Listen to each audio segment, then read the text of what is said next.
Welcome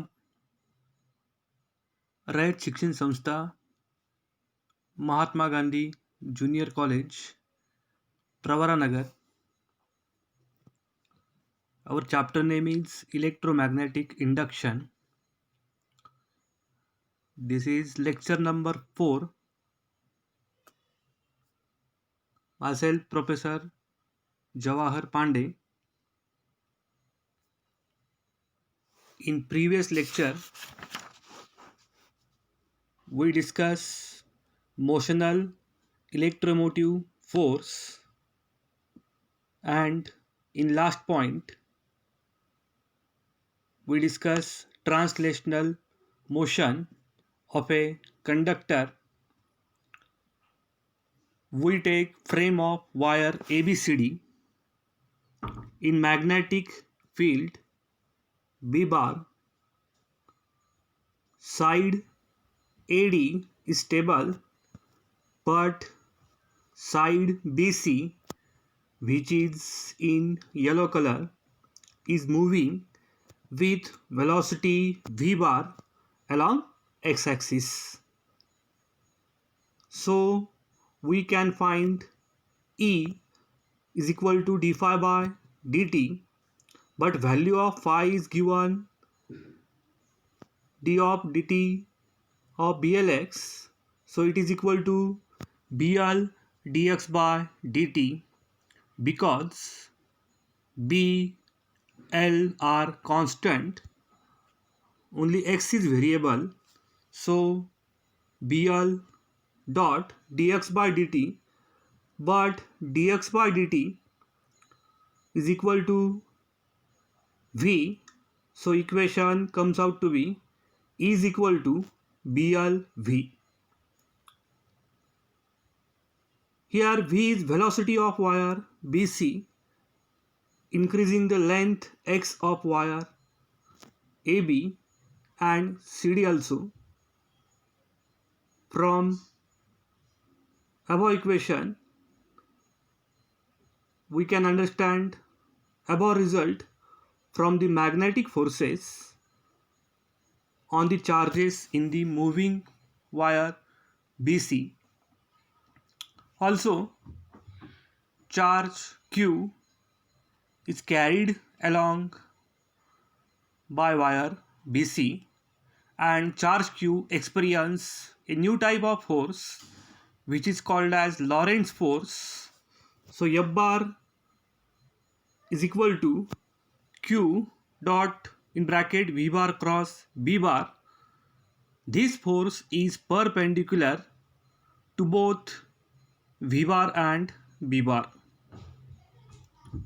and also this force is parallel to the wire BC. The force F is constant along the length L and 0 for stationary part. Means what? Lorentz force is constant along the length L. The values of AD and BC are same because they are parallel, but value of Lorentz force is 0, and because V is equal to 0 for stationary part CDAB. When the charge Q moves through a distance L, work is done. By this Lorentz force, we know value of work is equal to force into displacement. Here F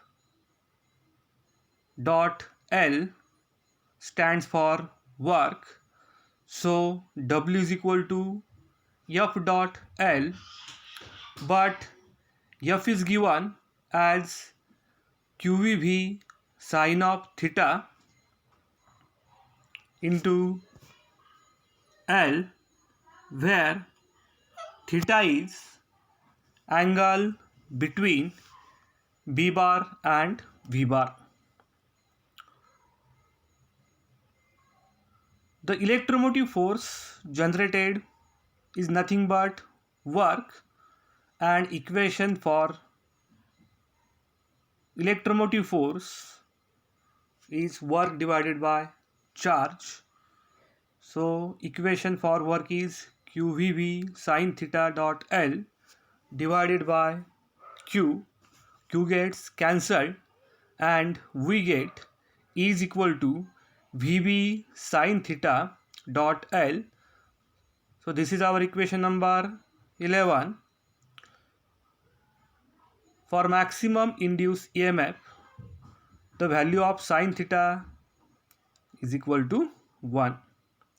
When we place value of sine theta in equation number 11, we get Emax means maximum EMF is equal to BLV. So this is equation number 12. So it can prove that for any circuit whose parts move in fixed magnetic field, the EMF induced is time derivative of the flux. The discussion also predicts that the flux rule is applicable in case of wire loop that is kept stationary and magnetic field is changed. So Lorentz force on electric charge is F bar is equal to Q dot E bar plus V bar cross V bar. New term included is QE bar, which is added. There are no special forces due to changing magnetic field. So Faraday discovered that electric and magnetic fields are related by new law. In a certain region where magnetic field is changing with time, electric field are generated, and finally electric field which drives electron around the conductor circuit, which is responsible for electromotive force in a stationary circuit whenever there is changing magnetic flux. This flux rule holds good so long as change in magnetic flux, and change in magnetic flux is because of change in magnetic field. When magnetic field is changing, there is change in magnetic flux, or it is due to motion of the circuit or both.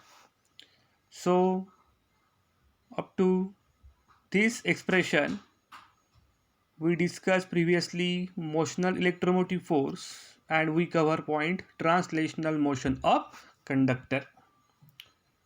Our next point is motional electromotive force in rotating bar. So what is mean by rotating bar? A rotating bar is different in nature from sliding bar. In previous expression, we draw diagram for sliding bar. This diagram indicates rotating bar. We consider a small segment dr of the bar at distance r from the pivot. Here at the bottom place there is a pivot. It is a short length dr of the conductor which is moving with velocity v bar in magnetic field b bar and has induced EMF generated in it like a sliding bar. Here a diagram is given.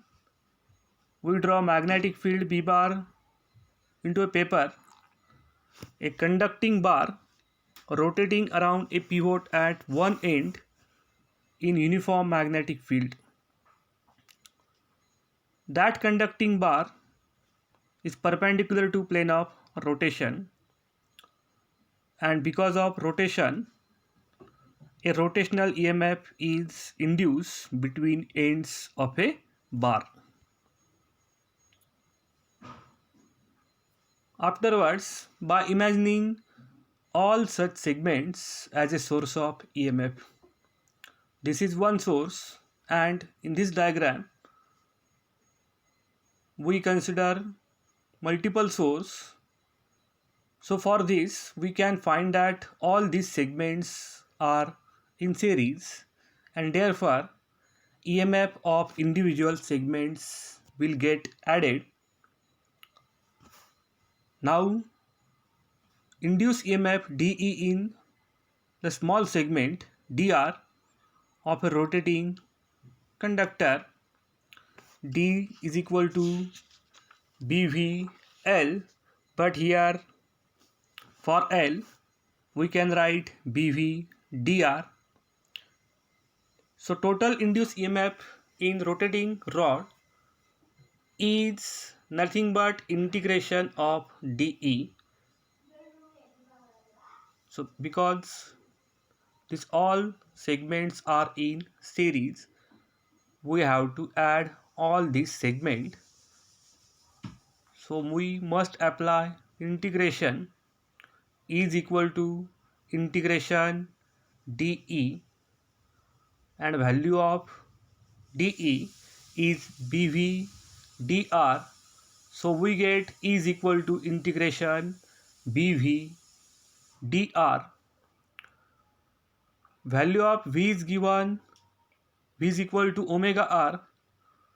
So placing this value we get E is equal to integration B omega r dot dr. Here B omega r constant. In integration sign we place the two terms r dot dr, where lower limit is 0 and upper limit is small l. So B omega L square upon 2, when we make integration of RdR, then we get r square by 2. We can place upper limit minus lower limit, so we get B omega L square by 2, and last equation is E is equal to 1/2 B omega L square. So we can compare equation number 13 with induced EMF in a sliding bar is equal to BLV.